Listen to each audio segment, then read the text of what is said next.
Yes. Okay, great. So maybe I make it larger. Can you see the screen? Yes, we can. Okay, great. Hello, everyone. Today, I'm going to talk about the modern medical image segmentation, automated machine learning, and beyond. My name is Dong Yang, and as Dr. Zhao introduced, I'm from Nvidia as well as an appliance research scientist. And thank you guys to having me here. This is today's agenda. So firstly, I will talk about the modern medical image segmentation, and then I will cover the topics of automated machine learning in medical imaging. Then I will talk about some related topics based on the medical image segmentation. Okay, let's jump right into the topic. So, as we all know, the goal of medical image analysis is to gain high-level understandings from the medical images, and we could apply it. Sorry, we can't see the slides. Yeah, excuse me. Could you show it in the present mode? Or show the slide? Yeah, thank you. How about this? I mean, could you do the presentation? Show it in the presentation mode. Maybe let's try the PDF. Actually, just go to the bottom of your screen. Right. On the bottom right-hand side. If you show your screen, go to the. Yes, this is my. Okay, that works. Yes. Okay. How about this? It's better? Yeah, it was great. Yeah, this is PDF, so I think it might be better. Okay, so as we all know, the medical image analysis is mainly to gain high-level understanding from medical images. So it could be used for disease diagnosis, treatment planning, and surgery guidance. So we have tons of applications for accurate radiotherapy or potential COVID-19 screening from chest X-ray or chest CT. And we do have a lot of applications based. You can see we have segmentation, classification, detection, and other applications in medical image analysis. And the image modality could vary a lot, like CT, MRI, chest X-ray, a lot, as you can see on the list. And the question we are trying to answer here is trying to find out the optimal relationship between the clinical expertise and the artificial intelligence.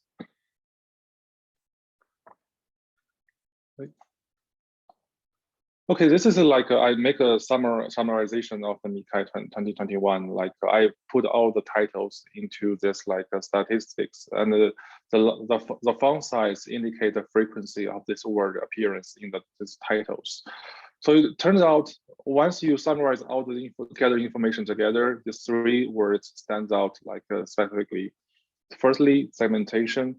Second one is deep, and the last one is learning. So which means the segmentation is kind of one of the most popular tasks in medical image segmentation.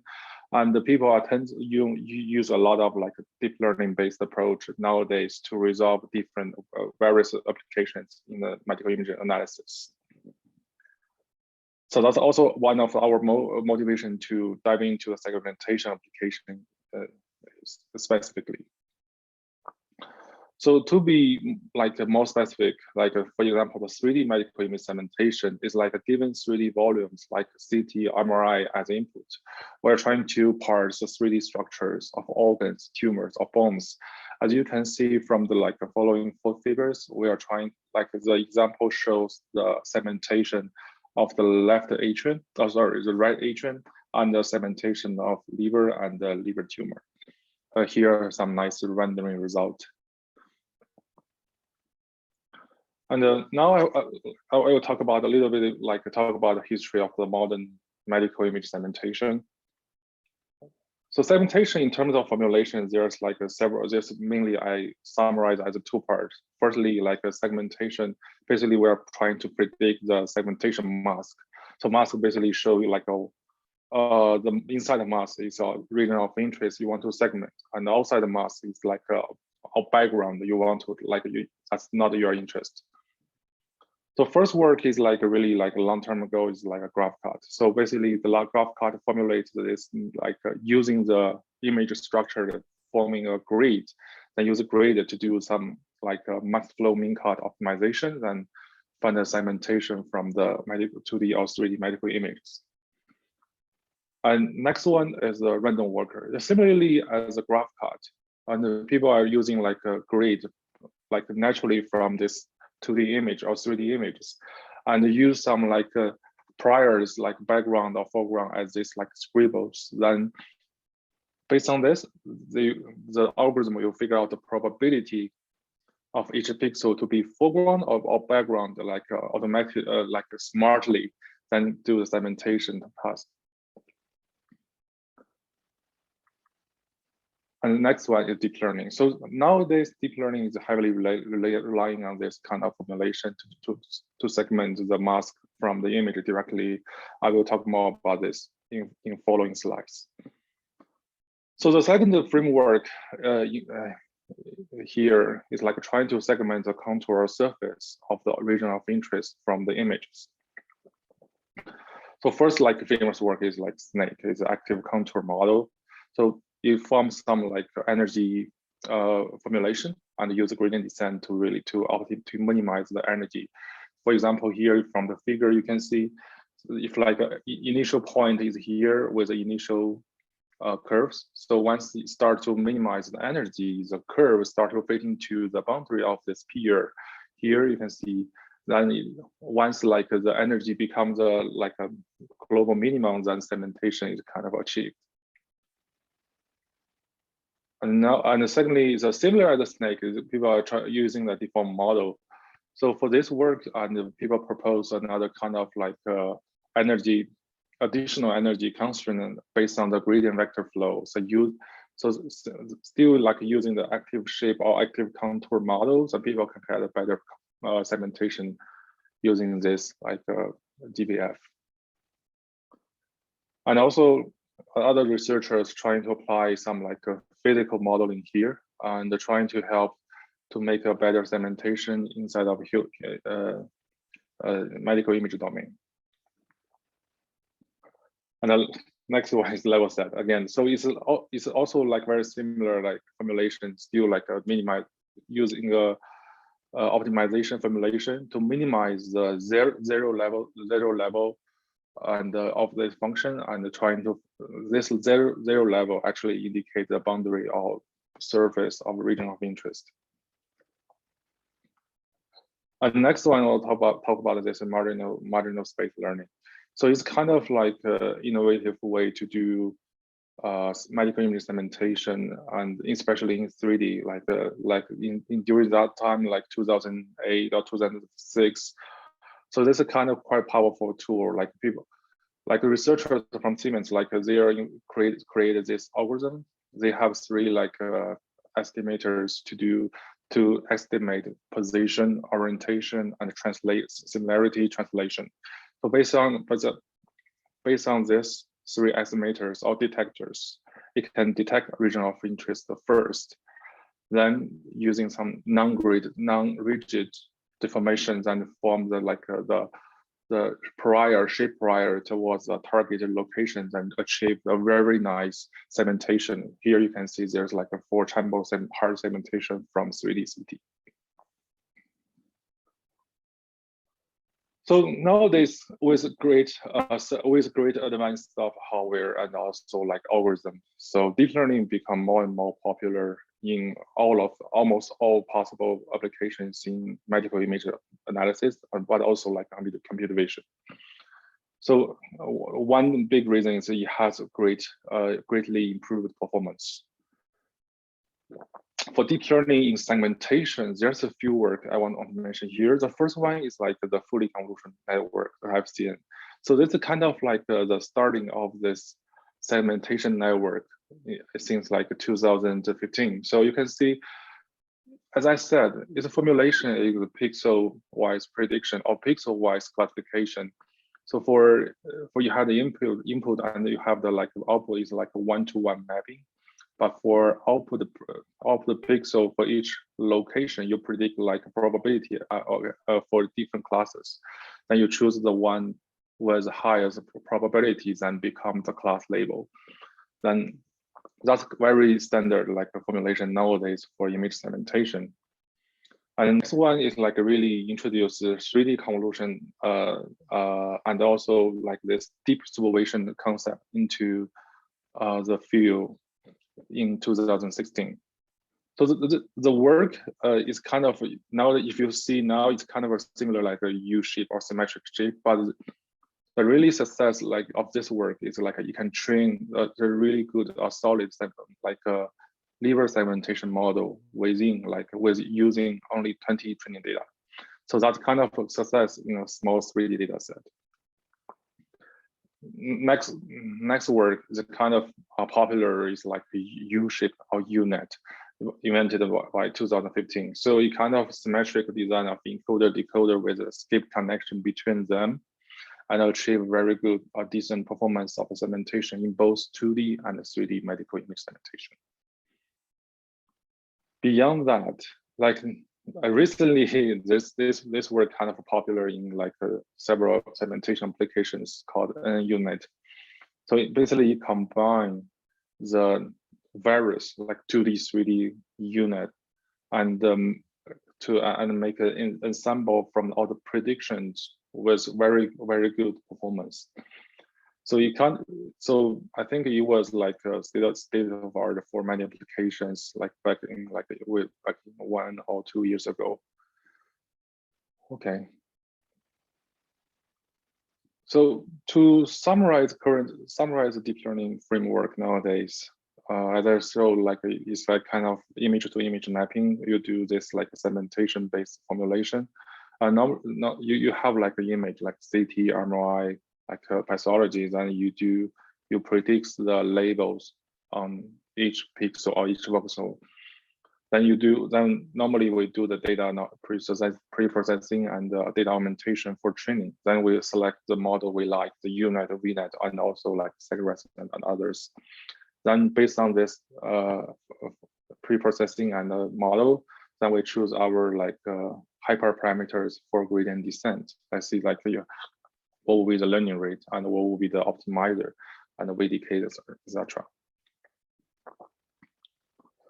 Oh, and here's I just want to introduce this like a MICCAI concept here. So the MICCAI is kind of the open source project from the entire field, like KCL, Harvard, and ICL. They are all contributing to this big open source project. We are part of it, and we are trying to create this nice open source project to assist other researchers in the field of medical imaging and to do the like segmentation classification. It has some nice features as I mentioned before.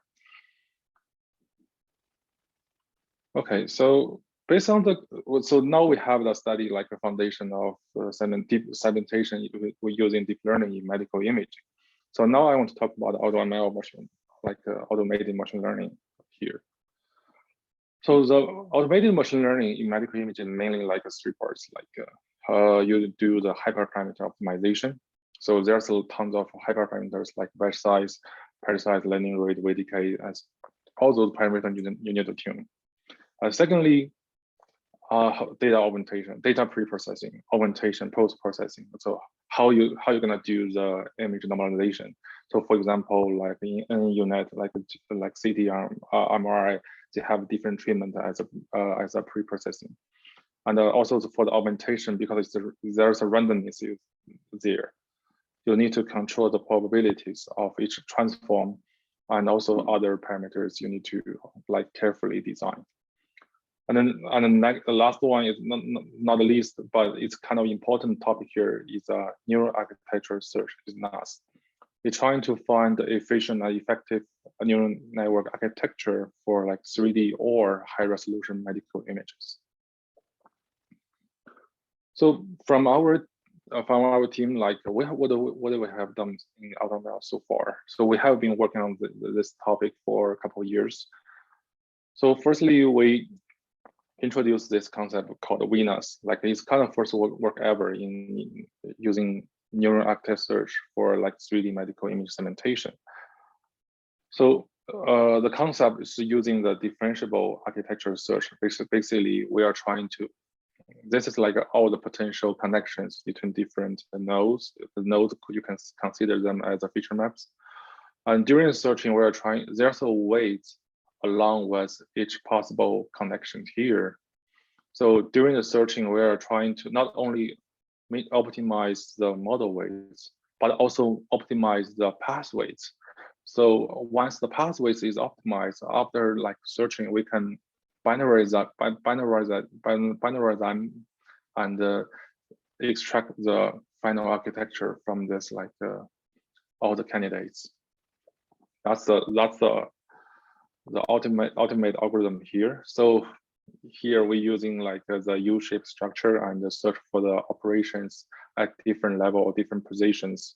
The search for like 2D or 3D convolution, or like this called the pseudo 3D convolution here. And as I said, there's a two-part model. Like during the searching, there's two part of like weights we need to optimize. Firstly, is the model weights by itself, the convolution weights, and also there's a path weights we need to optimize as well as alpha beta here. So we alternatively update two sides of weights, and eventually we achieve the final architecture with argmax. And here's some number. Of course, once we apply this searching strategy on top of like the plain UNet, we'll achieve like kind of convincing result. So in 2019, so we created this reinforcement learning based controller concept here. But it's mainly for the hyperparameters tuning. It's kind of straightforward. Basically, you have the initial state of all the hyperparameters, like the probabilities or learning rate.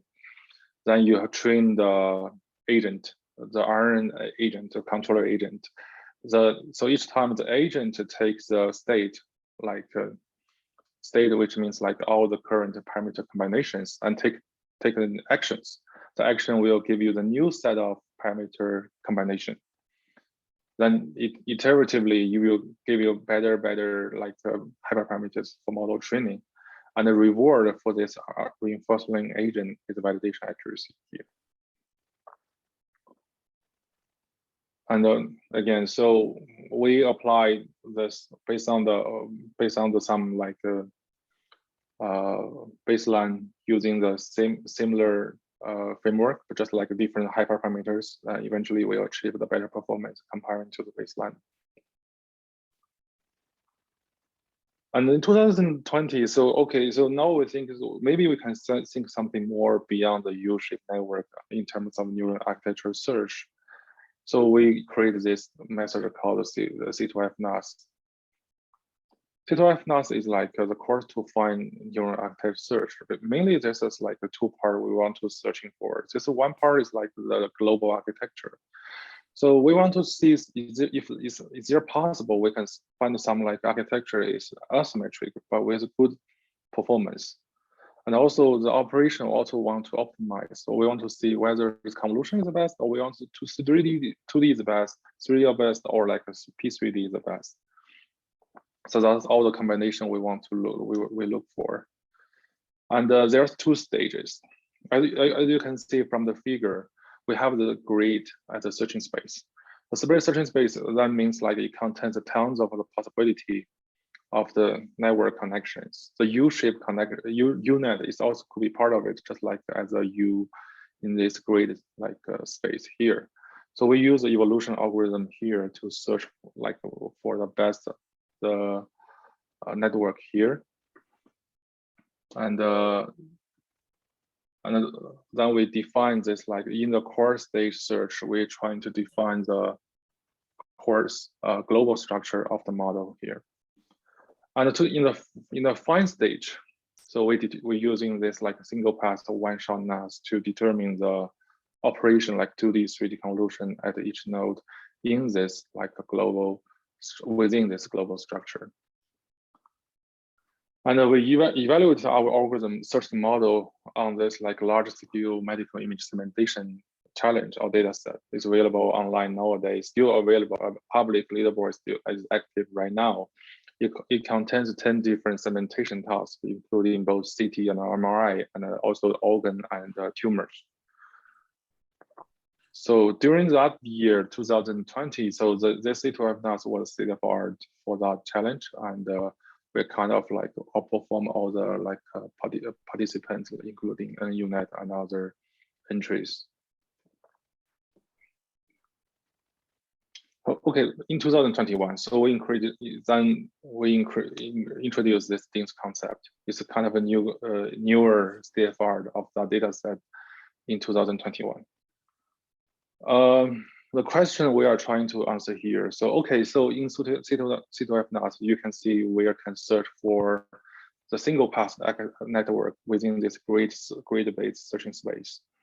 So how about how we can search like the multipath? Maybe multipath give us more benefit here.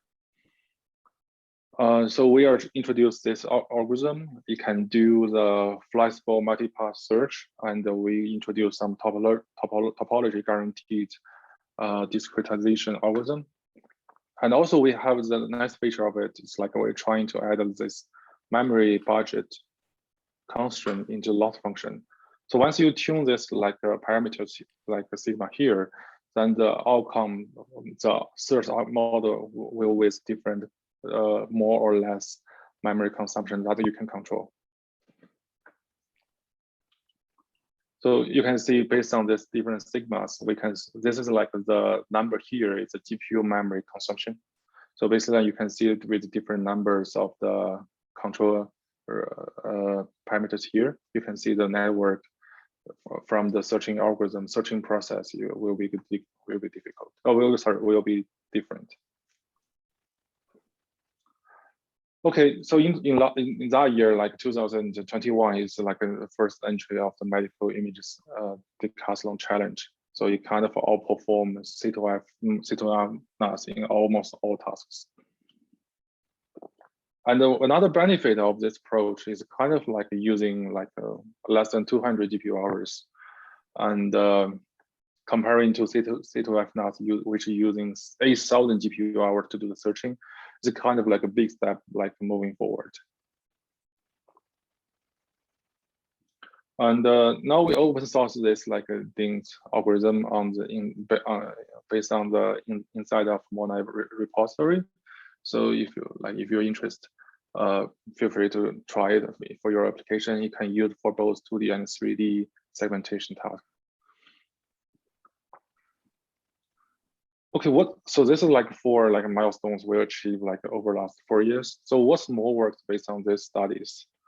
So there's few more work I just quickly cover here. This is like we applied the neural architecture search under the context of federal learning. So this paper published in the MICCAI last year, and trying to figure out what would be the best architecture for for each client, because like as we all know, the federal learning, so different client has different data, but the data itself is not shared across different clients. So they might have like a domain shift between different clients. So neural architecture here trying to adapt the like best candidate operation for each client in order to achieve like a better performance. And another work from last year is MICCAI is like a proxy data and a proxy network. So the concept of proxy here, because like as we say, the regular AutoML or neural architecture search algorithm takes a lot of time to do the training. Normally, like you need to train like a thousand of like instance or training jobs to achieve like a very robust like searching outcome. Then this study is mainly to reduce such like a searching cost. So either there's two ways we can do it. The one way is using proxy data set, which means we use like subset of the entire data set to do the searching. Another way is trying to using like the smaller network to do the search for the hyperparameters. Then we apply to the like a larger network and also larger data set. So then we come to this like the one of the main topic of this talk is called AutoML. It's published in ICCV last year. It's trying to search all possible components in deep learning. So the contribution is had multifold, and trying to propose a predictor-based AutoML algorithm, and searching on the reasonable budget, like 300 GPU hours, still reasonable comparing to 200 GPU hours, like in Linux. And also we propose this efficient predictor training algorithm and flexible architecture design. So that's a question we found out during our study, both in the literature and our study, like the searching for the components, like individual components, may lead to suboptimal solutions. So from this CVPR paper, we can see, like even with same ResNet, like this ResNet 15, the recipe here means like different set of hyperparameters. If you use a different like a recipe, the performance will be different, even you're using different networks. So which means like neural architectures may have some limitation there, because you change the training scheme, then you definitely get different ranking across different networks. So that's why we come up with this like idea. Okay, so maybe we can jointly search all of them, like a neural architecture, data augmentation, hyperparameters, loss function, optimizers, everything together. And another the task we are trying to tackle here is the lesion segmentation within like 3D city. Sorry, the lever and the lesion segmentation. You can see the challenge from this appearance. You can see both like the vague boundary of lesions and also appearance difference across different CT scans. And what can we learn from those recent literatures? So this is like the work from Google, like published like 2 years ago.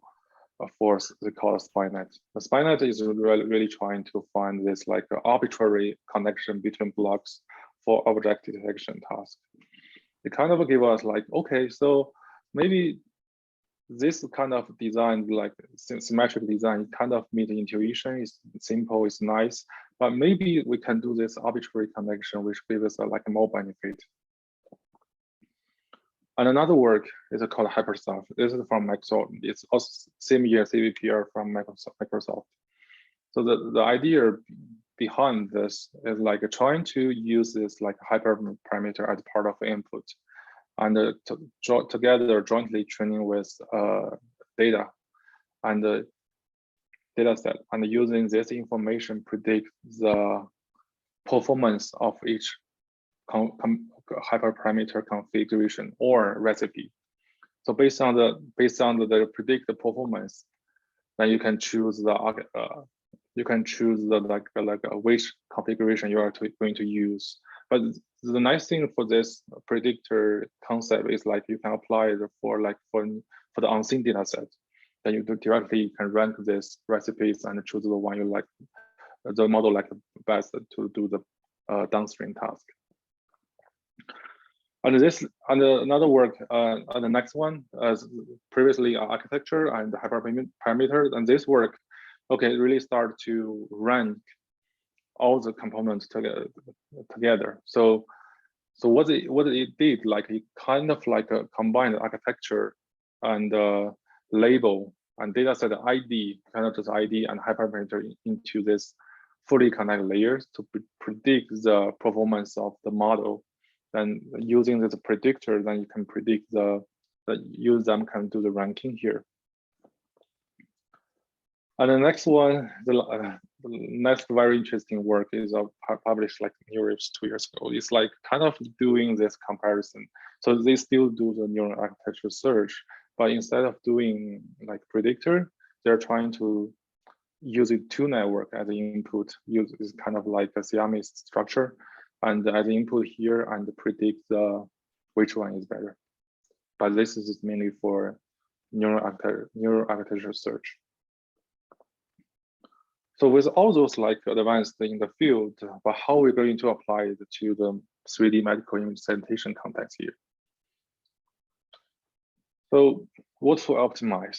So AKA the searching space. So we are trying to incorporate all the advanced here. So we do search for the architecture augmentation, especially which augmentation to use, and the hyperparameters, loss function optimizers. For neural architecture, we similarly like a SkyNet, we want to achieve this like a nice arbitrary network structure and arbitrary connection between layers. And we're searching for 2D or 3D convolution or 2D, 3D actual attention module. I will show it later. And also, unlike in the other network literature, the U-shaped structure is less favored in our experience under this context.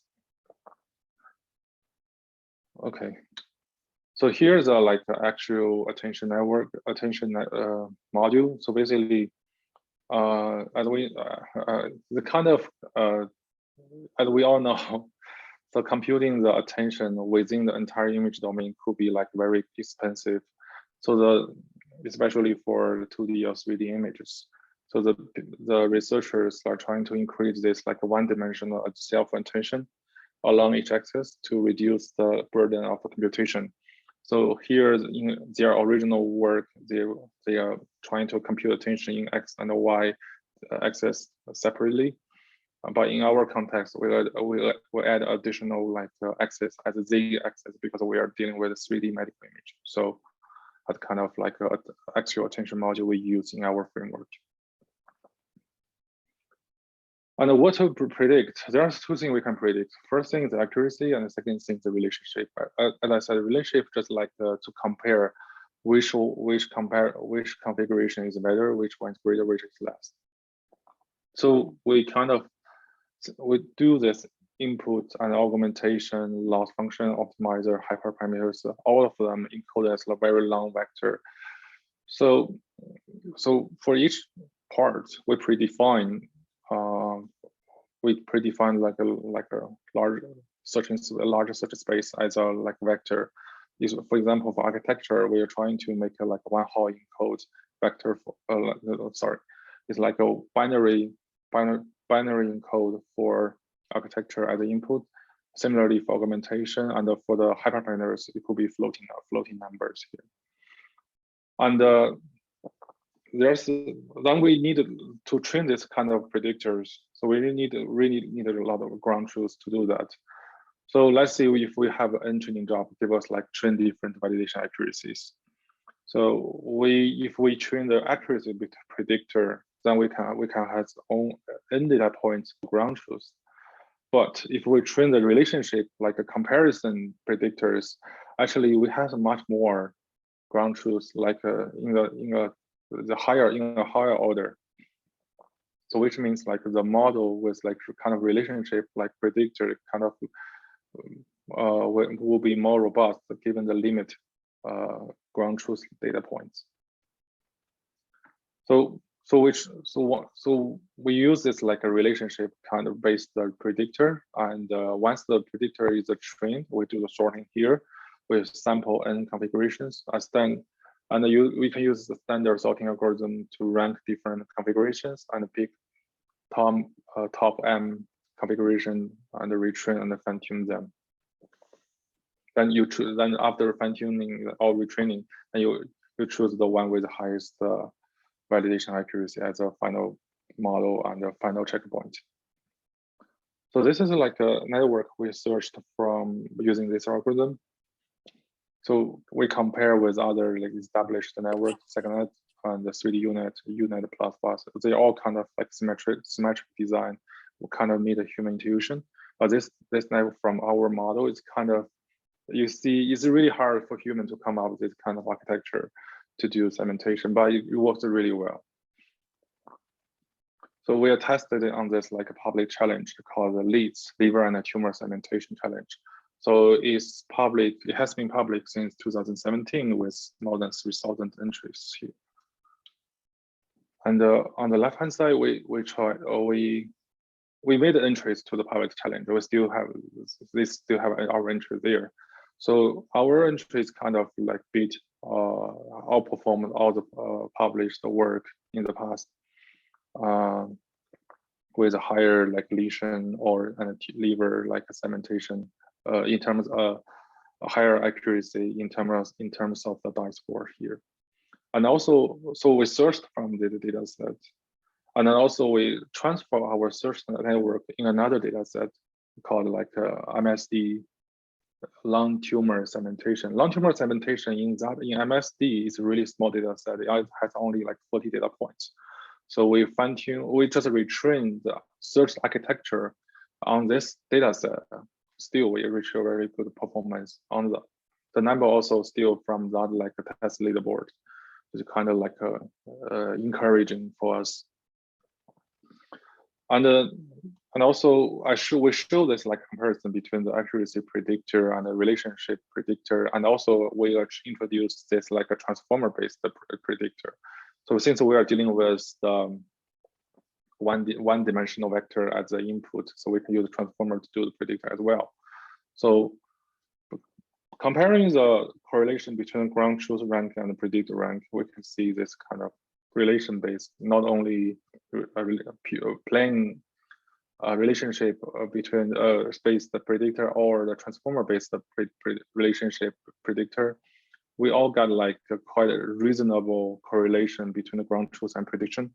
But for accuracy predictor, actually within like we only have a few like 25 like a data points to train here. You kind of see we don't get like any positive correlation between the accuracy. But for relationship, yes, we can definitely get a good correlation there. And then we also compare some compute other metrics like Kendall-Tau and Spear's correlation.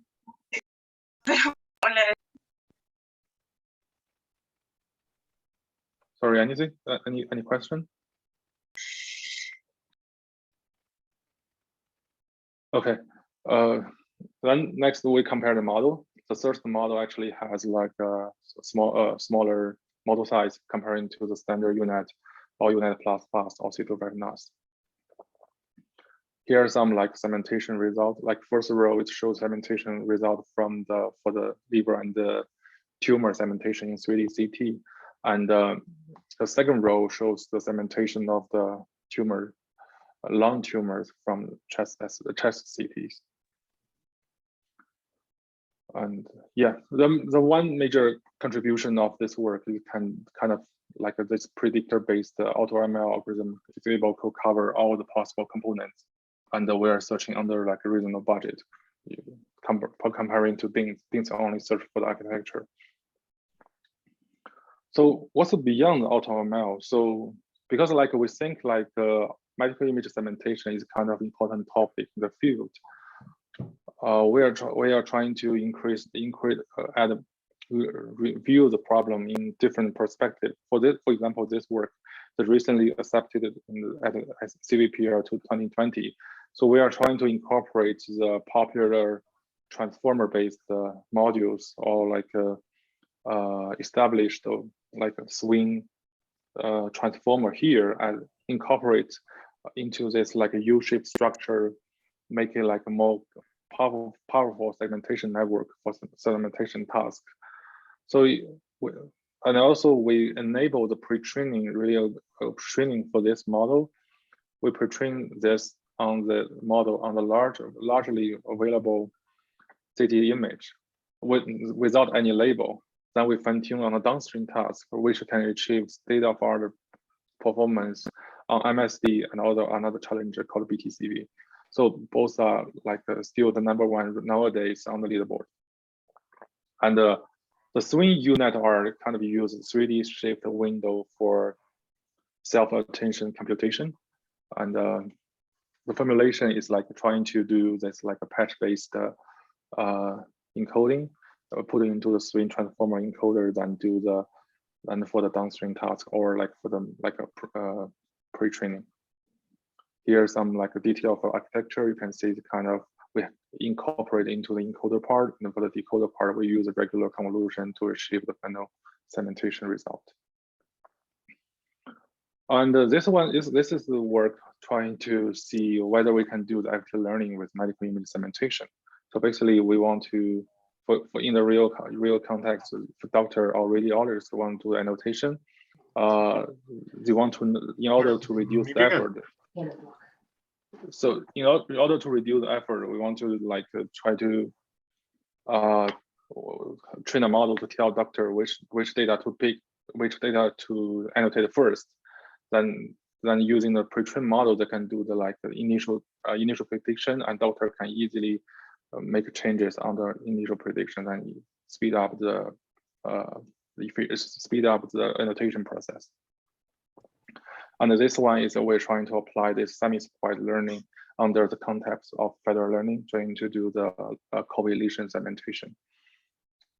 And the last one here is trying to incorporate the shape priors into the segmentation model.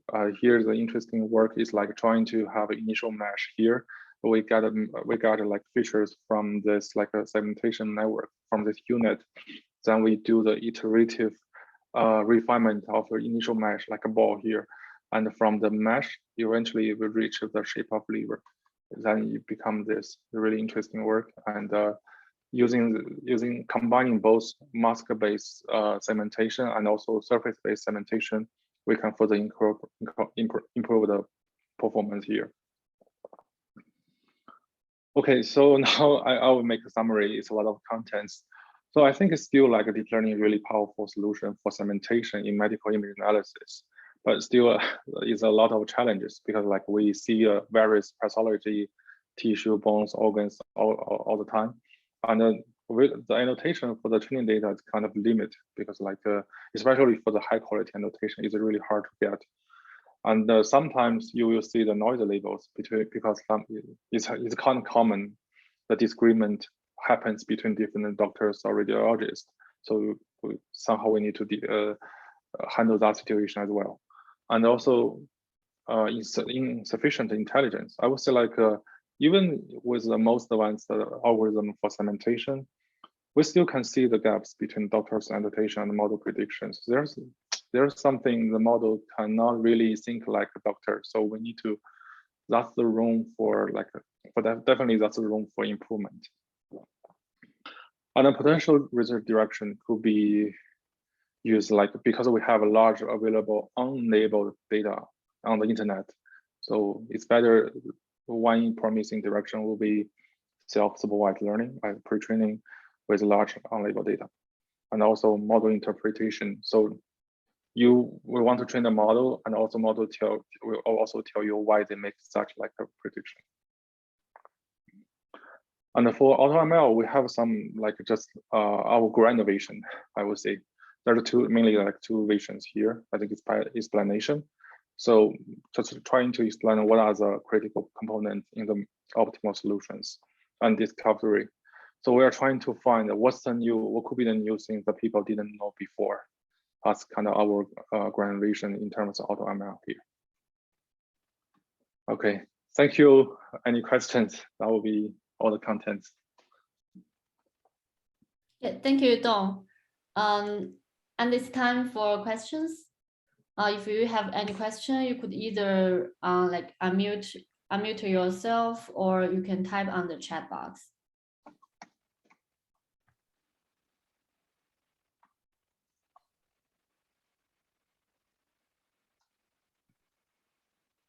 Well, I have a question. You introduced, okay, sure.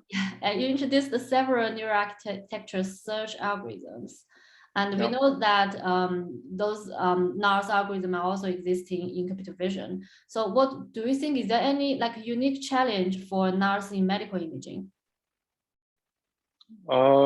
Yeah, that's a good question. So one big challenge from the microimaging is like in most cases we're handling the 3D data. 3D data not naturally consume like more like micro computing resources. So there are some like algorithm for 2D image or from computer vision you can actually apply here because of the limitation of your computing resource. So for example, the GPU memory here is kind of our biggest like concern in terms of neural architecture search. So that's kind of our focus, trying to optimize as a like a additional constraint, additional objective. but in computer vision, I don't think that's really concern. That's really a big concern for them, but for us, it's kind of big objective here. Yeah, thank you. Yeah, we have a question from the chat box. How much is the improvement brought by the AutoML compared with data itself? Yeah, I think this is an excellent excellent question. So there's interesting perspectives. So there's an improvement for the existing framework. Like if you have a training framework pipeline, there's improvement can be multifold. Onefold, you can optimize the architecture you have, like kind of augmentation you have, trying to improve performance. And in another perspective, you can annotate more data. That all increase the quality of annotation, then performance will goes up as well. So it's really hard, like case by case. It's hard to tell, but based on our experience, like both approach can improve your pipeline performance. I think if you have label really large amount of data, then it really helps a lot. But you have like annotated just a little bit, but you have like big searching costs. You have big computing resource to do the searching.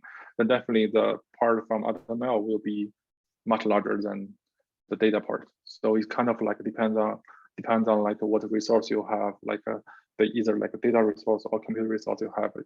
Given different resource, you will achieve different level of improvement. Thank you. Should I answer read all of them and answer, right? Or what's the... Yeah, please, that'd be great. Yeah, the second question is also another framework. The individual blocks chosen from defined set operator would optimizing their parameter size of the given improvement. Yes, I think I do believe it is like I didn't go through very so thoroughly, but we noticed optimize those hyperparameters at each like component operation level definitely give us benefit here. So in this work, the C2F NAS, this is after final stage. There's an additional stage we call compound scaling.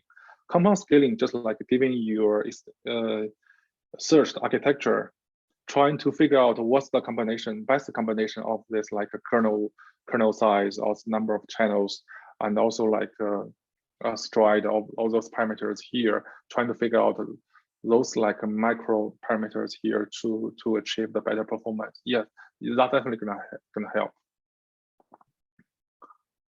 And next question is, are there any advances to apply flavor learning when dealing with very heterogeneous client informatical heterogeneous client informatical indices segmentation?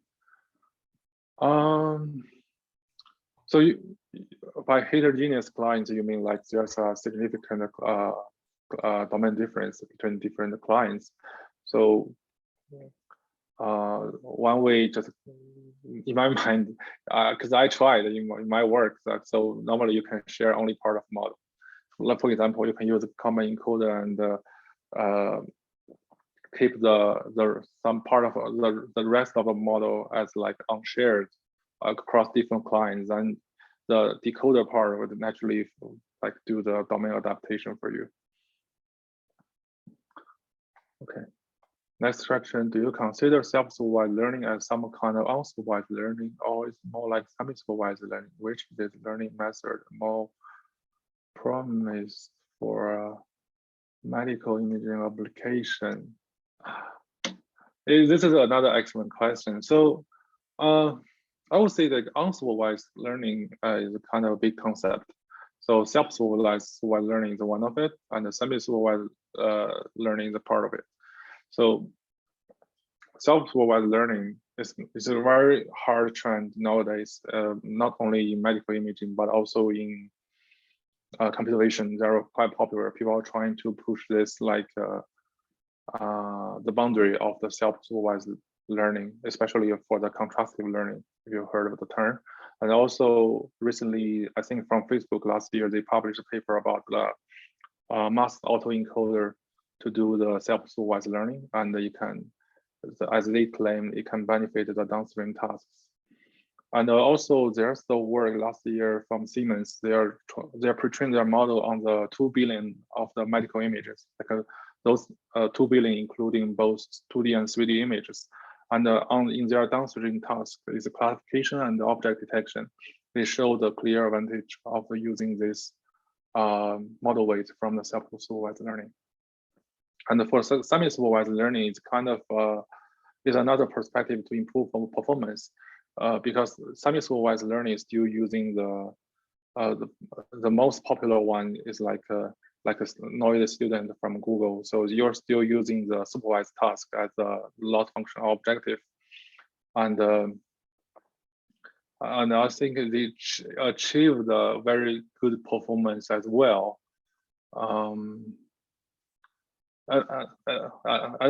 Again, so which one was better? I think it's kind of depend on the balance of the data. So let's say you have like a big chunk of the label data and another like small chunk of unlabeled data. I think the semi-supervised in this context will work better. But if you have a like small chunk of the label data, but a huge chunk of the non-label data, I think even for semi-supervised learning, it's really hard for the model to figure out what's happening in this big chunk of unsupervised data, unannotated data. But really, like it depends on the ratio between the label data and non-label data. Any suggestion about future direction of using shape-wise DL models? Yeah, I think this is like this is a very interesting topic. There's different ways to define the shape priors. As I see, like using like this kind of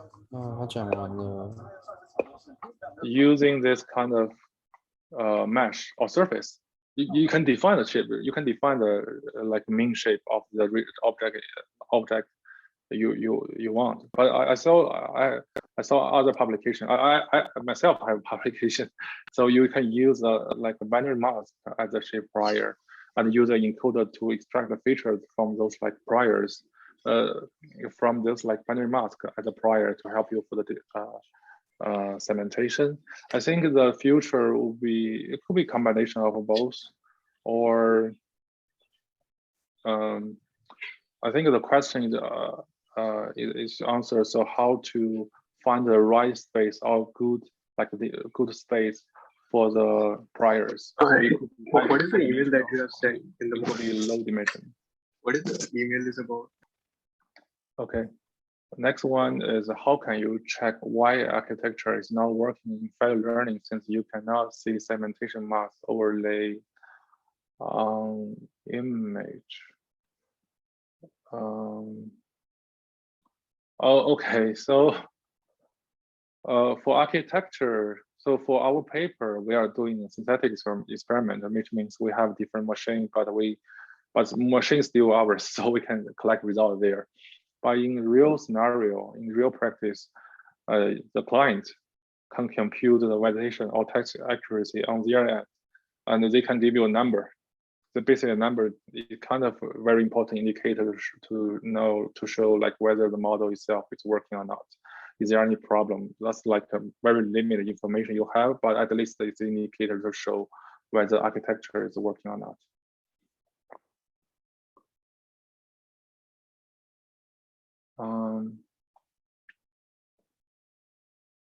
Any other question?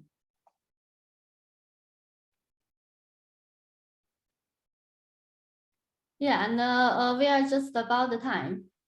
Yeah, and thank you so much, Dong, for giving such a wonderful talk, and thank you all for attending this talk. So this MICCAI industrial talk is being held monthly. So looking forward to see you next month.